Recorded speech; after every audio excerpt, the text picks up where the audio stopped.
പകൽ നേരത്ത് വീശുന്നതായ തണുത്ത മൃദുവായ കാറ്റിനോട് സംസാരിക്കുകയാണ്. ഹറം പ്രദേശത്തേക്ക് കാറ്റേ നീ എന്നെങ്കിലും പോകുന്നുണ്ടെങ്കിൽ, മക്കയും മദീനയും ഉൾപ്പെടുന്ന പരിശുദ്ധമായ നാട്ടിലേക്ക് പോകുന്നുണ്ടെങ്കിൽ കാറ്റേ ബല്ലിഗ് സലാമി റൗളതൻ ഫീഹാ നബിയുൽ മുഹ്തറം. കാറ്റിനോട് സംസാരിക്കുകയാണ്, കാറ്റേ നീ മദീനയിലെത്തുമ്പോൾ എന്റെ സലാം എന്റെ നബിയോട് പറയണേ.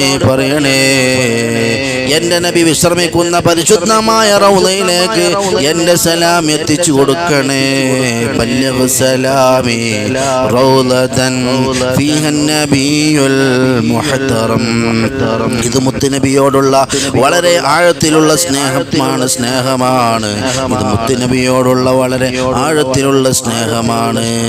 മഹാനായ സൈനുൽ ആബിദീൻ റളിയല്ലാഹു തആല അൻഹുവിനെ മദീനയിൽ ഫിസിക്കലി പോകാതിരിക്കാൻ കഴിഞ്ഞപ്പോൾ, ഫിസിക്കലി പോകാൻ കഴിയാത്തതിനാൽ, സ്വയം ശരീരത്തോടെ പോവാൻ കഴിയാത്തതിനാൽ കാറ്റിനെ ഒരു മെസ്സഞ്ചർ പോലെ കാണുകയാണ്, ഒരു ദൂതനെ പോലെ കാണുകയാണ്.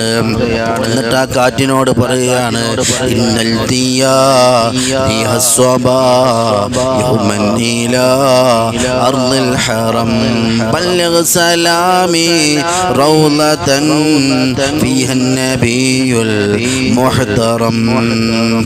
കാറ്റിനെ ഒരു ദൂതനെ പോലെ കണ്ടിട്ട് ആ കാറ്റിനോട് പറയുകയാണ്, കാറ്റേ എനിക്ക് ഇപ്പോൾ മദീനയിൽ എത്താൻ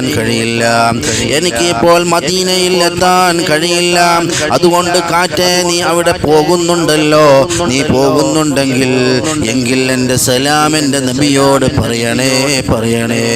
എൻ്റെ സലാം ആ പരിശുദ്ധമായ റൗദയിലേക്ക് വിശ്രമിക്കുന്നതായ പരിശുദ്ധ റസൂലുള്ളാഹി സ്വല്ലല്ലാഹു അലൈഹി വസല്ലം തങ്ങളിലേക്ക് എൻ്റെ സലാമിനെ എത്തിക്കണേ. ബല്ലിഗ് സലാമി റൗളതൻ ഫീഹാ നബിയുൽ മുഹ്തറം. ബോലോ അല്ലാഹ് അല്ലാഹ് അല്ലാഹ് അല്ലാഹ് അല്ലാഹ് അല്ലാഹ്. യാ സയ്യിദി ഇർഹം ലനാ, യാ സയ്യിദി ഇർഹം ലനാ, യാ സയ്യിദി ഇർഹം ലനാ, യാ സയ്യിദി ഇർഹം ലനാ. എത്ര ജനങ്ങളാണ് പണമുണ്ടായിട്ട്, സമ്പത്ത് ഉണ്ടായിട്ട്, ആരോഗ്യം ഉണ്ടായിട്ട് എത്രയോ ആളുകൾ പരിശുദ്ധമായ മദീനയിലേക്ക് പോകുന്നില്ല. നഊദു ബില്ലാഹ്. അല്ലാഹു തആല കാത്തിരക്ഷിക്കുമാറാകട്ടെ.